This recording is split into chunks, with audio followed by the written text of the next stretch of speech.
யோவானுக்கு அருளப்பெற்ற திருவெளிப்பாடு. படுகுழியின் வானதூதரே அவற்றிற்கு அரசன். அவருக்கு எபிரேய மொழியில் அப்பத்தோன் என்றும் கிரேக்க மொழியில் அப்பொல்லியோன் என்றும் பெயர். முதலாவது கேடு கடந்துவிட்டது. இதோ இன்னும் 2 கேடுகள் வரவிருக்கின்றன. 6ஆம் எக்காலம். பிறகு 6ஆம் வானதூதர் எக்காலம் முழங்கினார். அப்பொழுது கடவுள் திருமுன் இருந்த பொன் பலிபீடத்தின் 4 கொம்புகளிலிருந்தும் எழுந்த ஒரு குரலை கேட்டேன். அக்குரல் அந்த வானதூதரிடம், யூப்ரத்தீசு பேராற்றின் அருகில் கட்டப்பட்டு கிடக்கும் வானதூதர் 4வரையும் அவிழ்த்துவிடு என்றது. அவ்வாறே மனிதருள் 1/3 ஒரு பகுதியினரை கொல்லும்படி குறிக்கப்பட்டிருந்த ஆண்டு, மாதம், நாள், மணிக்காக ஆயத்தமாயிருந்த அந்த 4 வானதூதர்களும் அவிழ்த்துவிடப்பட்டார்கள். குதிரைப்படையின் எண்ணிக்கையை சொல்ல கேட்டேன். அது 20 கோடி. நான் கண்ட காட்சியில் குதிரைகளையும் அவற்றின் மேல் ஏறியிருந்தவர்களையும் கண்டேன்.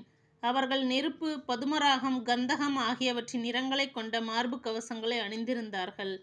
அக்குதிரைகளின் தலைகள் சிங்கங்களின் தலைகள் போன்று இருந்தன. அவற்றின் வாயிலிருந்து நெருப்பும் புகையும் கந்தகமும் வெளிவந்தன. அவற்றின் வாயிலிருந்து வெளிப்பட்ட நெருப்பு, புகை, கந்தகம் ஆகிய 3 வாதைகளால் மனிதருள் 1/3 ஒரு பகுதியினர் கொல்லப்பட்டனர். அக்குதிரைகளின் ஆற்றல் அவற்றின் வாயிலும் வாலிலும் இருந்தது.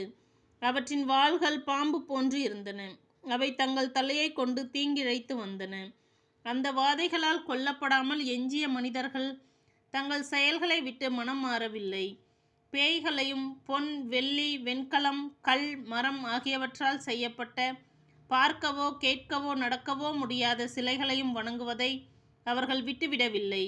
தாங்கள் செய்து வந்த கொலை, பில்லி சூனியம், பரத்தமை, களவு ஆகியவற்றை விட்டு அவர்கள் மனம் மாறவில்லை.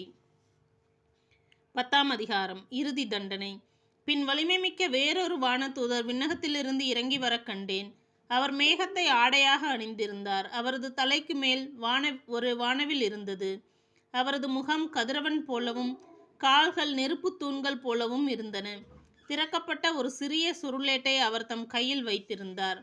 தம் வலது காலை கடலின் மீதும் இடது காலை நிலத்தின் மீதும் வைத்திருந்தார். சிங்கம் கர்ஜிப்பது போல் உரத்த குரலில் கத்தினார். இவ்வாறு அவர் கத்திய பொழுது 7 இடிகள் முழங்கி எதிரொலித்தன. அந்த 7 இடிகளும் முழங்கிய பொழுது நான் எழுத ஆயத்தமானேன். ஆனால் விண்ணிலிருந்து வந்த ஒரு குரல், 7 இடிகளும் சொன்னதை மறைத்து வை, எழுதாதே என்று சொல்ல கேட்டேன். நான் கடலின் மீதும் நிலத்தின் மீதும் நிற்க கண்ட வானதூதர் தம் வலக்கையை விண்ணகத்தை நோக்கி உயர்த்தினார். விண்ணையும் அதில் உள்ளவற்றையும், மண்ணையும் அதில் உள்ளவற்றையும், கடலையும் அதில் உள்ளவற்றையும் படைத்த என்றென்றும் வாழும் கடவுளின் பெயரால் ஆணையிட்டு, இனி தாமதம் கூடாது. 7ஆம்